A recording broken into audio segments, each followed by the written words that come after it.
Hello viewers, आज हम start करेंगे भारतीय संविधान की ऐतिहासिक पृष्ठभूमि। तो इसका पहला क्वेश्चन है 1773 का रेगुलेटिंग अधिनियम पहला कदम था जिसने, इसके लिए सही ऑप्शन होगा ऑप्शन नंबर ए, ब्रिटेन की संसद को भारत पर विधि बनाने के अधिकार पर बल दिया। अब हम इसे डिटेल में जानते हैं। 1773 का रेगुलेटिंग एक्ट, इस अधिनियम के माध्यम से पहली बार ब्रिटेन की संसद को भारत पर विधि बनाने के अधिकार पर बल दिया गया। इसमें प्रमुख प्रावधान थे।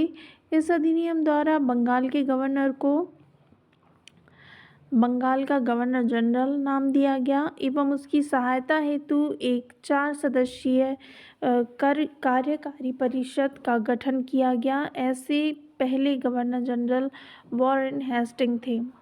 इसमें सेकंड प्रावधान था, मद्रास एवं बम्बई के गवर्नर बंगाल के गवर्नर जनरल के अधीन हो गए, जबकि पहले सभी प्रेसिडेंसियों के गवर्नर एक दूसरे से अलग थे।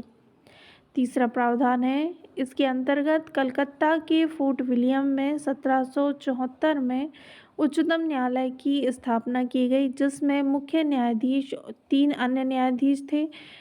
इसके प्रथम मुख्य न्यायाधीश एलिजा इम्पे थे। इसमें चौथा प्रावधान है, कंपनी के कर्मचारियों को निजी व्यापार करने और भारतीय लोगों से उपहार एवं रिश्वत लेना प्रतिबंधित कर दिया गया। अब हमारा नेक्स्ट क्वेश्चन होगा कि किस अधिनियम के द्वारा कोलकाता में फोर्ट विलियम में उच्चतम न्यायालय की स्थापना हुई। ऑप्शन नंबर 2 का क्वेश्चन नंबर 2 का सही आंसर है विनिमय अधिनियम 1773, ऑप्शन नंबर ए। अब हमारा नेक्स्ट क्वेश्चन है, किस अधिनियम के द्वारा कलकत्ता में सुप्रीम कोर्ट की स्थापना की गई। तो इसका सही आंसर है option number A, regulating act 1773। हमारा नेक्स्ट क्वेश्चन है, गवर्नर जनरल का पद पहली बार किस अधिनियम के अंतर्गत बनाया गया। तो इसका सही आंसर है 1773 का रेगुलेटिंग एक्ट। अब हमारा नेक्स्ट टॉपिक है पिट्स इंडिया एक्ट, जो तैयार हुआ था 1784 में। इससे रिलेटेड पहला क्वेश्चन है, निम्नलिखित में से कौन से अधिनियम ने ब्रिटेन में एक ऐसे नियंत्रण बोर्ड की स्थापना का प्रावधान किया जिसके माध्यम से ब्रिटिश सरकार भारत में ईस्ट इंडिया कंपनी के दीवानी, सैनिक और राजस्व संबंधी सभी मामलों पर पूरी तरह से नियंत्रण रख सके। इसके लिए सही आंसर होगा ऑप्शन नंबर बी, 1784 का पिट्स इंडिया एक्ट। अब हम पिट्स इंडिया एक्ट के बारे में जानते हैं। इसने ब्रिटिश सरकार और ईस्ट इंडिया कंपनी द्वारा नियंत्रण की दोहरी प्रणाली की स्थापना की। कंपनी राज्य का एक अधीनस्थ विभाग बन गई और भारत में इसके द्वारा अधिकृत क्षेत्रों को ब्रिटिश आधिपत्य क्षेत्र कहा गया। नागरिक, सैन्य और राजस्व मामलों पर नियंत्रण रखने के लिए बोर्ड ऑफ कंट्रोल का गठन किया गया। इसने कंपनी के राजनीतिक एवं वाणिज्यिक कार्यों को पृथक कर दिया। इस अधिनियम ने ब्रिटिश सरकार को कंपनी के कार्य और इसके प्रशासन पर पूर्ण नियंत्रण प्रदान किया। अब हमारा नेक्स्ट क्वेश्चन है, कंपनी के व्यापारिक और राजनीतिक कार्यों को किस एक्ट द्वारा अलग किया गया। इसके लिए सही आंसर होगा उपरोक्त में से कोई नहीं। हमारा नेक्स्ट टॉपिक है चार्टर एक्ट, जो बना था 1813 में बनकर तैयार हुआ था। अब हमारा पहला क्वेश्चन है चार्टर एक्ट से रिलेटेड कि ब्रिटिश मिशनरियों को भारत में बसने की अनुमति प्रदान की गई। ऑप्शन, इसका सही आंसर है ऑप्शन नंबर डी, 1813 के चार्टर एक्ट द्वारा। इसमें पहला प्रावधान था कि इस अधिनियम ने भारत में कंपनी के व्यापार एक अधिकार को समाप्त कर दिया, परंतु चाय के व्यापार और चीनी के साथ व्यापार में कंपनी का एक अधिकार बना रहा।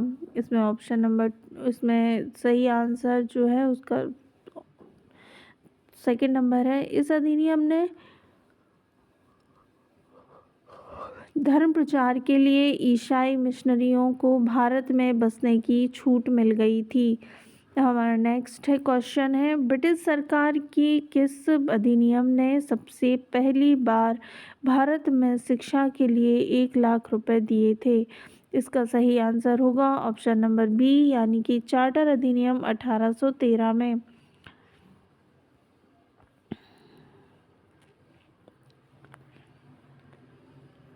अब हमारा नेक्स्ट क्वेश्चन है, निम्नलिखित अधिनियमों में से किस अधिनियम द्वारा गवर्नर जनरल की परिषद के में एक विधि सदस्य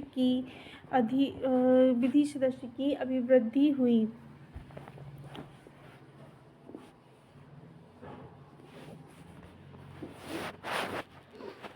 तो हमारा सही आंसर होगा ऑप्शन नंबर डी, चार्टर अधिनियम 1833। अब हमारा नेक्स्ट क्वेश्चन है, कौन एक अधिनियम ने भारतीय प्रांतों को विधायी शक्ति से वंचित किया? इसका सही आंसर है ऑप्शन नंबर बी, 1833 का अधिनियम। अब हमारा नेक्स्ट क्वेश्चन है, कौन सा एक अधिनियम ने भारतीय प्रांतों को उनकी विधायी शक्ति से वंचित किया? इसका सही आंसर है 1833 का अधिनियम। अब हमारा नेक्स्ट क्वेश्चन है, बंगाल का गवर्नर जनरल भारत का गवर्नर जनरल बनाया गया? इसका सही आंसर है वर्ष 1833 का चार्टर अधिनियम द्वारा। अब हमारा नेक्स्ट टॉपिक शुरू होता है, भारत शासन अधिनियम 1858। इसमें पहला क्वेश्चन है कि भारतीय स्वतंत्रता का अधिकार पत्र किसे कहा जाता है? इसका सही आंसर है ऑप्शन नंबर डी, यानी कि महारानी की घोषणा 1858 को भारतीय स्वतंत्रता का अधिकार पत्र कहा जाता है। अब हमारा नेक्स्ट, इसे हम और डिटेल में जानते हैं कि भारतीय शासन अधिनियम 1858, इस अधिनियम के द्वारा भारत में कंपनी के शासन का अंत कर दिया गया और भारतीय शासन संचालन का दायित्व ब्रिटिश क्राउन को सौंप दिया। कोर्ट ऑफ डायरेक्टर्स एवं बोर्ड ऑफ कंट्रोल को समाप्त कर एक नए पद भारत सचिव का सृजन किया गया, जिसमें भारतीय प्रशासन पर संपूर्ण नियंत्रण की शक्ति निहित थी। गवर्नर जनरल का पदनाम बदलकर वायसराय कर दिया। लॉर्ड कैनिंग भारत के प्रथम वायसराय बने। अब हमारा नेक्स्ट क्वेश्चन होगा, निम्नलिखित में से किस अधिनियम द्वारा ब्रिटिश ताज ने भारतीय प्रशासन को अपने हाथों में लिया? इसके लिए सही आंसर होगा 1858 का अधिनियम द्वारा। अब हमारा नेक्स्ट टॉपिक है, प्रथम भारत परिषद अधिनियम 1861। इसमें पहला क्वेश्चन है, 1861 के अधिनियम की प्रमुख विशेषता थी? सही आंसर होगा option number A, governor general की आवश्यकता पड़ने पर अध्यादेश जारी करने का अधिकार दिया गया। हम इसे डिटेल में जानते हैं। भारतीय परिषद अधिनियम 1861, वायसराय की कार्यकारिणी परिषद का विस्तार किया गया। इसमें एक 5वां सदस्य शामिल किया गया जो विधि वेत्ता होता था। वायसराय की कार्यकारिणी परिषद को अधिक सुविधा से कार्य करने के लिए कानून बनाने की इजाज़त दे दी गई। इस अधिनियम के तहत कैनिंग ने विभागीय प्रणाली की शुरुआत की। इस प्रकार मंत्रिमंडलीय व्यवस्था की नींव पड़ी। कानून बनाने के लिए कार्यकारिणी परिषद में न्यूनतम 6 तथा अधिकतम 12 अतिरिक्त सदस्यों को वायसराय मनोनीत कर सकता था। इनमें से न्यूनतम आधे सदस्य गैर सरकारी होते थे। इस तरह कानून बनाने की प्रक्रिया में भारतीयों में शामिल होने की गुंजाइश बढ़ी। अब हमारा नेक्स्ट क्वेश्चन है, गवर्नर जनरल परिषद में वृद्धि करके पहली बार एक अलग विधायी मशीनरी निर्मित की गई। इसका सही आंसर था भारत परिषद अधिनियम 1861 द्वारा। अब हमारा नेक्स्ट क्वेश्चन है, निम्नलिखित में से किस अधिनियम द्वारा भारत में प्रतिनिधि संस्थाएं प्रथम बार प्रारंभ हुई? इसका सही आंसर है भारत परिषद अधिनियम 1861। अब हमारा नेक्स्ट क्वेश्चन होगा, भारतीय परिषद अधिनियम 1861 के संबंध में निम्नलिखित कथनों को पढ़कर सही विकल्प चुनें।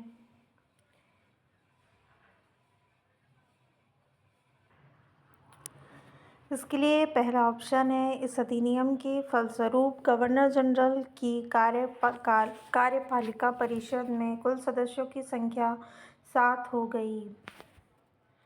विधि निर्माण के लिए अतिरिक्त सदस्यों की संख्या कम से कम 6 और अधिक से अधिक 12 कर दी गई।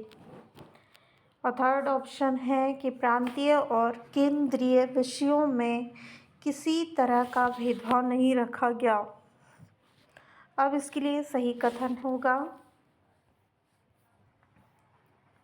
ऑप्शन नंबर बी, मतलब 2 और 3। अब हमारा सेकंड टॉपिक स्टार्ट हो गया है, द्वितीय भारत परिषद अधिनियम 1892। अब हम इसे पहला क्वेश्चन पढ़ते हैं, निम्नलिखित युग्मों में से कौन सा एक सही सुमेलित है? इसका सही आंसर होगा option number A, Indian councils act 1892, निर्वाचन का सिद्धांत। अब हम इसे डिटेल में पढ़ते हैं कि भारतीय परिषद अधिनियम 1892, यह अधिनियम फरवरी 1893 में लागू हुआ। इस एक्ट का सबसे महत्वपूर्ण प्रावधान निर्वाचन पद्धति की शुरुआत थी। हालांकि इसमें निर्वाचन शब्द का प्रयोग नहीं किया गया था, निर्वाचन की पद्धति अप्रत्यक्ष थी। इस अधिनियम में विधान परिषद के सदस्यों को बजट पर बहस करने तथा सरकार से प्रश्न पूछने का अधिकार दिया गया, लेकिन पूरक प्रश्न पूछने का अधिकार प्राप्त नहीं था। केंद्रीय विधान परिषद के संदर्भ में न्यूनतम 10 और अधिकतम 16 सदस्य निर्धारित किए गए। अब हमारा नेक्स्ट टॉपिक है, तृतीय भारत परिषद अधिनियम 1909। इसमें पहला क्वेश्चन है कि निम्नलिखित में से उत्तरवादियों की कौन सी एक मांग पार्लियामेंट्री सुधार में स्वीकार की गई? तो इसके लिए सही आंसर है ऑप्शन नंबर सी, परिषदों के आकार का विस्तार। इसे हम डिटेल में नहीं पढ़ेंगे क्योंकि ये बिल्कुल भी इम्पोर्टेंट टॉपिक नहीं है। अब हमारा नेक्स्ट क्वेश्चन है, निम्नलिखित में से किस एक अधिनियम के अंतर्गत अंग्रेजों ने भारत में पहली बार सांप्रदायिक निर्वाचन मंडल प्रणाली का आरंभ किया? तो इसके लिए सही आंसर होगा भारत सरकार अधिनियम वर्ष 1909। नेक्स्ट क्वेश्चन है, पार्लियामेंट्री सुधार 1909 का प्रमुख प्रावधान कौन नहीं है? इसके लिए सही आंसर है ऑप्शन नंबर डी, यानी कि केंद्रीय विधान परिषद में निर्वाचित सदस्यों को स्थान नहीं है। अब हमारा नेक्स्ट क्वेश्चन है, भारत शासन अधिनियम 1919। इसमें पहला क्वेश्चन है कि निम्नलिखित में से किस अधिनियम के अधीन भारतीय ईसाइयों तथा आंग्ल भारतीयों के प्रतिनिधित्व के लिए पृथक निर्वाचक मंडल बनाया गया? इसके लिए सही आंसर होगा ऑप्शन नंबर सी, यानी कि भारत सरकार अधिनियम 1919। अब ये काफ़ी बड़ा है तो इस महत्वपूर्ण टॉपिक भी है, तो मैं ये आपको एक बार पढ़ के सुना देती हूँ, जिसको आप लोग ईयरफोन के माध्यम से सुनकर जानकारी ले सकते हैं। तो इसमें भारत सरकार अधिनियम वर्ष 1919 की कुछ जानकारियाँ मैं आपसे शेयर कर रही हूँ। मॉन्टेग्यू चेम्सफोर्ड सुधार। मॉन्टेग्यू भारत के राज्य सचिव चेम्सफोर्ड वायसराय थे। इस अधिनियम में पहली बार उत्तरदायी शासन जैसे शब्द का प्रयोग किया गया। इस एक्ट के अनुसार पहली बार केंद्र में द्विसदनीय विधायिका स्थापित की गई। प्रत्यक्ष निर्वाचन पद्धति की शुरुआत हुई। इसने पहली बार केंद्रीय बजट को राज्य बजट के बजट से अलग कर दिया। इस अधिनियम के तहत केंद्रीय लोक सेवा आयोग 1926 का गठन किया गया। केंद्रीय एवं प्रांतीय विषयों की सूची की पहचान कर उन्हें पृथक पृथक कर राज्यों पर केंद्रीय नियंत्रण कम किया गया। इस तरह केंद्र द्वारा प्रांत को विधायी शक्तियों का हस्तांतरण हुआ। प्रांत में द्वैध शासन की शुरुआत हुई और प्रांतीय विषयों को दो भाग में आरक्षित विषय और हस्तांतरित विषय में बांटा गया। आरक्षित विषय में थे कानून व्यवस्था, वित्त, भू राजस्व, सिंचाई आदि शामिल थे और हस्तांतरणीय व्यवस्था में शिक्षा, स्वास्थ्य, स्थानीय सरकार, कृषि, उद्योग आदि प्रदान किए गए थे। आरक्षित विषयों पर गवर्नर कार्यपालिका परिषद, जो विधान परिषद के प्रति उत्तरदायी नहीं थी, की सहायता से शासन करता था, जबकि हस्तांतरित विषयों पर गवर्नर उन मंत्रियों की सहायता से शासन करता था जो विधान परिषद के प्रति उत्तरदायी थे। इस तरह प्रांतीय शासन पर जन सामान्य का सीमित नियंत्रण स्थापित हुआ। पृथक निर्वाचन प्रणाली का विस्तार किया गया। सिख, भारतीय, ईसाई, आंग्ल भारतीय, यूरोपीय के लिए भी पृथक निर्वाचन का विस्तार किया गया। इस तरह लंदन में भारत की उच्चायुक्त की कार्यकाल का सृजन किया गया। अन्य जानकारियाँ ये थी कि 1919 के अधिनियम की प्रस्तावना में दो मुख्य बातें थीं: प्रशासन में भारतीयों का संपर्क बढ़ना और शासन की संस्थाओं का विकास करना। अब यहाँ में नेक्स्ट होगा कि मॉन्टेग्यू चेम्सफोर्ड सुधार का प्रकाशन वर्ष 1918 में हुआ था। 1920 में गठित मूडी मैन समिति ने द्वैध शासन व्यवस्था में परिवर्तन की स्तुति की थी। भारत शासन अधिनियम 1919 के अंतर्गत भारतीय विधायिका का अंतिम निर्वाचन 1945 में हुआ था। अब हमारा नेक्स्ट क्वेश्चन है कि भारत सरकार अधिनियम 1919 में निम्नलिखित में से किसको स्पष्ट रूप से परिभाषित किया गया? तो इसका सही आंसर होगा ऑप्शन नंबर बी, यानी कि केंद्रीय एवं प्रांतीय सरकार की अधिकारिता। हमारा नेक्स्ट क्वेश्चन है, भारत सरकार अधिनियम 1919 के अंतर्गत भारत विधायिका का अंतिम निर्वाचन किस वर्ष में आयोजित किया गया? तो इसके लिए सही आंसर था वर्ष 1945 में।